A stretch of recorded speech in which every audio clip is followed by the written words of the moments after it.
I've got the slam panel out, as you can see, and in the past, and definitely not me, somebody has sheared one of the bolts through the slam panel into the bonnet catch release, as you can see there. If it comes into focus, there it is. I've just marked the centre. I'm about to drill it out. So I'll have a go at it, drill a bit of a hole, see if we can get something to grip it and get it out. Right, as you can see there, I've now managed to drill a bit of a hole down there. There'll be a bit of swarf to suck out from the bottom of the engine compartment down there on the underpan. So I'm going to suck that out. So now what we're going to try and do is see if we can get a tap extractor or a thread extractor into there and see if we can turn it. But first we're going to put some WD-40 in it to try and release it, and we're going to leave it to soak overnight. So I'll come back to this tomorrow.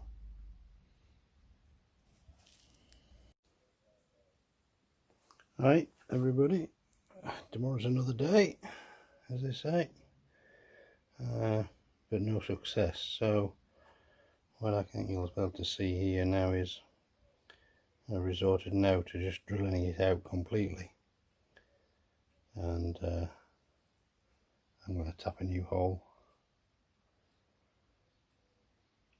There's always a way. So we'll put a new hole, run a new tap down there. Once I've opened it up a little bit more, it's not actually at the tapping size yet, just drilling down the centre of the old bolt, and then we'll see what it's like when I've done.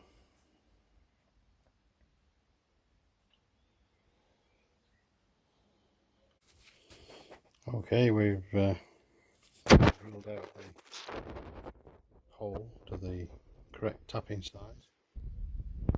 See, I've just started to do some tapping. I thought I'll just take a little bit of video. If you're drilling and tapping a hole, once you start to tap, don't just go straight through. Yeah, half a turn and then back a quarter, then take it back up till it bites, and another half a turn, and release it half a quarter of a turn. The reason for this is it allows the swarf you've cut to get into the grooves within the tap itself, and that's how they will eventually make their way to the surface. But what you should do really is tap about a quarter of an inch, then back it off, take the tap out completely, clean it up, and then go back in again. So use some fluid, just anything to give a little bit of lubrication. Grease is okay. WD is I'm using here, I'm going to use here, or anything else, whatever's your preference. So as I said, half a turn back, half a turn back, and you can hear it cutting as you go. Half a turn back, half a turn back, half a turn back, and be patient. Take your time. This isn't a race to get this hole done. You only get one chance of it. It's an Aston Martin. I know it might be a fairly insignificant sort of hole, but we all want our Astons to look the way they should be. So take your time, and you'll do a good job.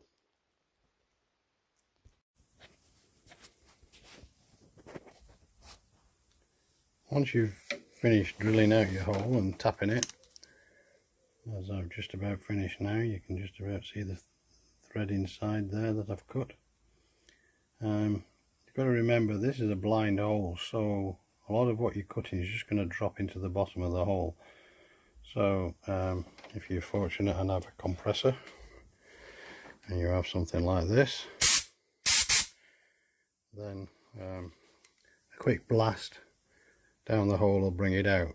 But remember, it's going to go everywhere probably, so I've already cleaned off most of the swarf that came out from cutting it, from drilling and cutting the thread. So when I've finished doing this quick blast, I'll have to do it again. Just a word of warning, be very careful. Compressed air blowing down a blind hole is going to come back at you, so just keep your head out of the line of fire, as it were.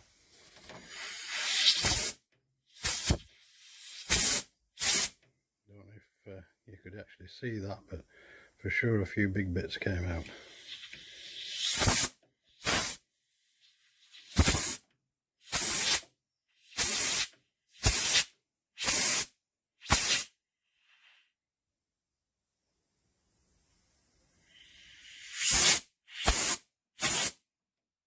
I think you can possibly see it on the video, little bits flying around.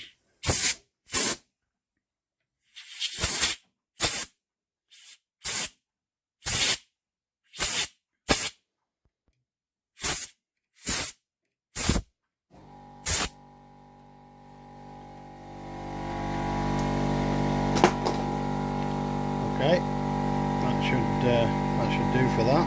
We'll put some grease in it and then we'll check it. Right, as you can see, I've got one of the screws ready to go. I've wiped lots of grease down the hole, so we'll take the screw, offer it up, a couple of turns, feels very nice, and we'll run it down, check everything's okay.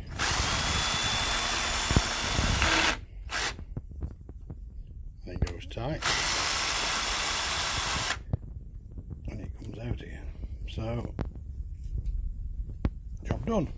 I think I'll treat myself to a new set of screws with the slam panel. It's starting to look a bit ropey. These are the same screws as the underpan. So if I buy a set of slam panel screws, I can use these underneath. So if you have any holes that need drilling out or sheared studs, that's a technique for doing it. Take your time.